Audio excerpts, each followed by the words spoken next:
Hello everyone, आप सभी का स्वागत है कॉमर्स एंड लो क्लासेस में।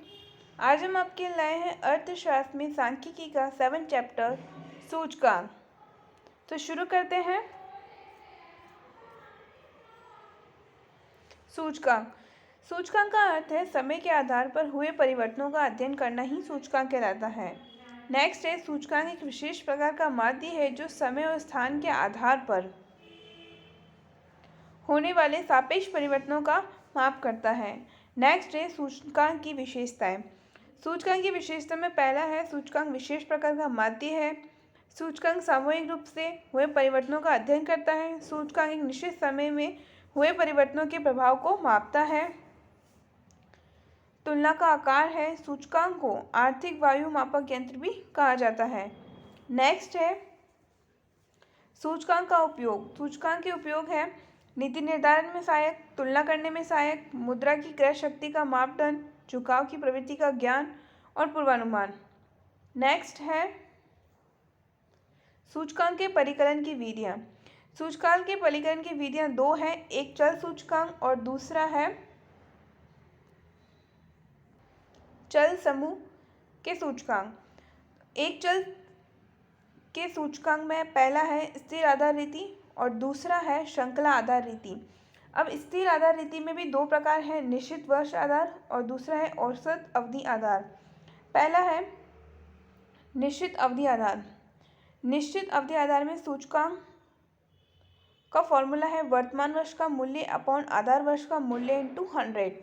नेक्स्ट है औसत आधार रीति। औसत आधार रीति में सूचकांक का फॉर्मूला है चालू वर्ष का मूल्य अपॉन औसत मूल्य इंटू 100। नेक्स्ट आता है श्रृंखला आधार रीति। श्रृंखला आधार रीति में दो फॉर्मूले हैं, दो मेथड है, श्रृंखला समय अनुपात और श्रृंखलित सूचकांक। पहला है श्रृंखला मूल्य अनुपात, जिसका फॉर्मूला है चालू वर्ष का मूल्य अपॉन पिछले वर्ष का मूल्य इंटू 100। नेक्स्ट है संकलित सूचकांक। संकलित सूचकांक में का फॉर्मूला है वर्तमान वर्ष श्रृंखला मूल्यानुपात इंटू पिछले वर्ष का संकलित मूल्यानुपात अपॉन 100। नेक्स्ट है एक चल समूह के सूचकांक। चल समूह के सूचकांक में पहला है मूल्यानुपात मध्य रीति और दूसरा है समूह रीति। तो मूल्यानुपात मध्य रीति का फॉर्मूला है index number is equal to sigma R upon N. तो ये फॉर्मूला तब यूज होगा जब भार न दिया गया हो, मतलब वेट न दिया गया हो। यहाँ आर का मतलब है रिलेटिव और एन का मतलब है नंबर ऑफ आइटम। नेक्स्ट है इसी का सेकंड फॉर्मूला, जब हमें वेट दिया गया हो तो इंडेक्स नंबर का फॉर्मूला होगा sigma R W upon sigma W. तो आर हम निकालेंगे P1 upon P0 into 100। P1 यहाँ हमारा है प्राइस ऑफ करेंट ईयर और P0 है price of base year. Next W निकालने का फॉर्मूला, मतलब वेट निकालने का formula P0 into Q0। Q0 का मतलब है क्वांटिटी ऑफ बेस ईयर। और जब हम RW निकालेंगे तो RW का फॉर्मूला है R into weight. Next question. Next समूही विधि। समूही विधि में फर्स्ट है सरल समूही विधि और दूसरा है भारित समूह विधि। सरल समूह विधि में का फॉर्मूला है sigma P1 upon sigma P0 into 100 और भारित समूह विधि का फॉर्मूला है sigma P1 Q0 upon P0 Q0 into 100। Next है लेस्पेयर विधि। लेस्पेयर विधि का फॉर्मूला है P01 is equal to sigma P1 Q0 upon sigma P0 Q0 into 100। Next है पार्श्व विधि। पार्श्व विधि में सूचकांक का फॉर्मूला है P01 is equal to sigma P1 Q1 upon sigma P0 Q1 into 100। Next है फिशर विधि। फिशर विधि में सूचकांक का फॉर्मूला है P01 is equal to under root sigma P1 Q0 upon sigma P0 Q0 into sigma P1 Q1 upon sigma P0 Q1 into 100। और इसी का एक फॉर्मूला और है P01 is equal to under root Laspeyres into Paasche, मतलब जो हमारा Laspeyres का फॉर्मूला था और पास्चे का जो फॉर्मूला था, उन दोनों को मिला के ये फॉर्मूला बनाया गया है। तो इसका एक और फॉर्मूला ये हुआ √L/P। नेक्स्ट है मार्शल-एडवर्ड विधि। मार्शल-एडवर्ड विधि में सूचकांक का फॉर्मूला है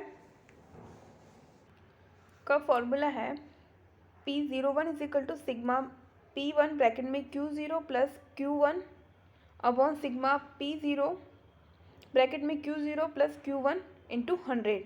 नेक्स्ट है वॉल्श विधि।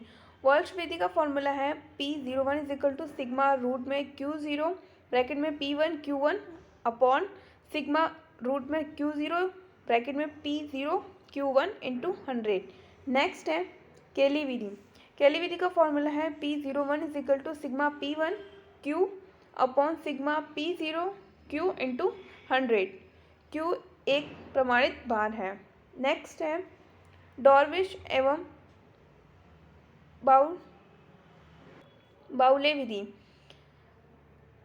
का फॉर्मूला है P01 = sigma P1 Q0 upon sigma P0 Q0 plus sigma P1 Q1 upon sigma P0 Q1 into 1/2 into 100।